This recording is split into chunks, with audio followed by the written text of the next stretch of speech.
Hello again, Joe DeSanto here. How are ya? Thanks for joining me in another video. In this video, I want to talk a little bit about what are some moves you might want to make once your kind of savings gets up into the 40, 50, $60,000 range. Um, a few questions were posed to me that I want to answer about that. But before that, really quick, if you like my content, please do a like and or subscribe. Really helps me out. Okay, so some of the questions related to that are, should I keep all my savings in a regular checking account? Do I need to diversify my investments? If so, how? Do I need an emergency fund? If so, what's involved in that? How can I maximize tax efficiency? Should I be paying off high interest debts before saving or investing? In general, $50,000, we'll say, is a good amount of money, right? So I think it's certainly you don't want to just leave it in your checking account. Usually checking accounts are low interest accounts. So at the very least, you want to put it in probably a high yield savings. But really it kind of depends on where you want to go with it. Let's talk about the emergency fund. So emergency fund, is something, you hear about a lot. People want to, essentially have cash available in the case of an emergency, like a medical emergency, or you lose your job or whatever. Maybe have 3 to 6 months of living expenses available to you in the case that you can't work or lose your job, and you find yourself in that scenario. I think that's generally a good idea.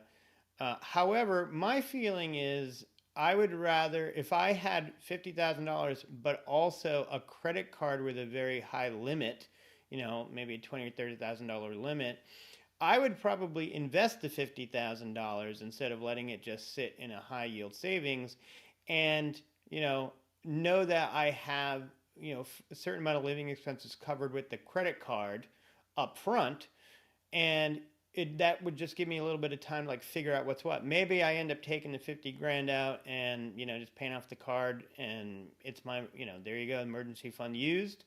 But it depends. I mean, you're taking a little bit of risk there, but I think it's better to have the money invested or not.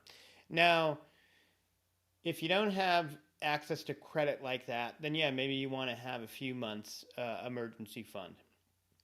Next thing to consider is, yes, if you do have high interest credit card debt, you probably want to pay that down before investing. And when I say high interest, at least 15% plus. A lot of times credit cards right now are like 20, 25%. That's really high rate, and you just want to wipe those out. Now, if you have other debt, such as a car loan or a student loan, that is reasonable interest, I would not pay those off because like the student loan interest may be tax deductible anyway, so it might turn out to be a smaller value than what you're paying anyway. And the question there is, if I invested the money, would I best the interest rate I'm paying on those things? And often for a car or student loans or whatever, the answer is yes in the long run. So I would take the risk and keep those debts going, pay them, monthly, and invest the money. Now, if you are close to paying off your car loan or something, and you just want to wipe it out, it's $5,000, maybe do that, But I wouldn't just dump it certainly into student loans. Next thing is, what do I want to invest in? So for people that are, younger people starting out, their initial investments are going to be usually either the stock market or buying a house.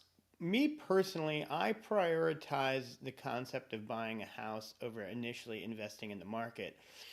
And the question then becomes, well, if I have a down payment for a house while I'm waiting to buy the house, should I invest the money?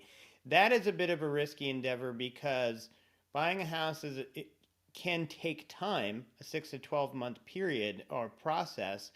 And if you invest the money and it happens to go down, and then you got to liquidate at a loss to buy the house, you're going to be frustrated and sort of mad at yourself. So if you're really thinking about buying a house and you're close, I would keep the money in that case in a high interest savings account with the idea that you're going to be investing in a house. Now, there is debate, especially these days with the high cost of buying a house, is it worth buying a house? Is it better to rent?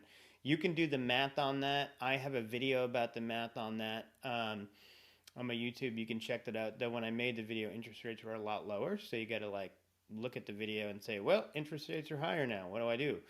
Um, but buying a house, there's more to it than just the return. There's housing stability. If you're going to have a family sometime soon, people that I know that are in apartments always want to get out of the apartment to get to and have a yard and have, sort of like build a home that you can't have taken away from you. So you're going to be paying for housing anyway. You're going to eventually want good housing stability. Buying a home is generally, especially if it's just, your first real estate investment as your residence, by and large, it always, it works out well, especially if you feel like you can be in the home for 5 to 10 years at the very least. So when it was me at that stage, I prioritized buying a home before investing in the market.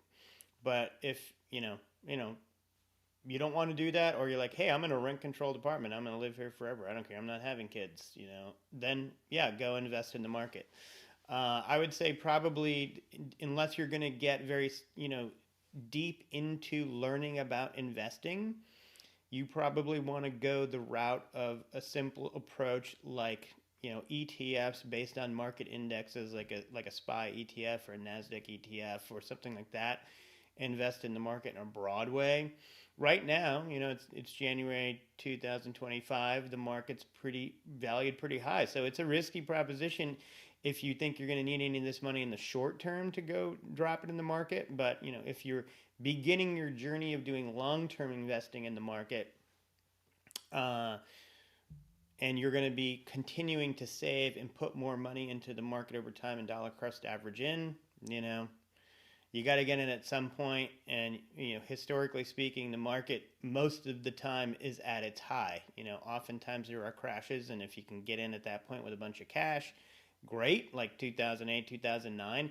But most of the time when there's a giant crash, people's money are already in the market and they're not sitting on a bunch of cash.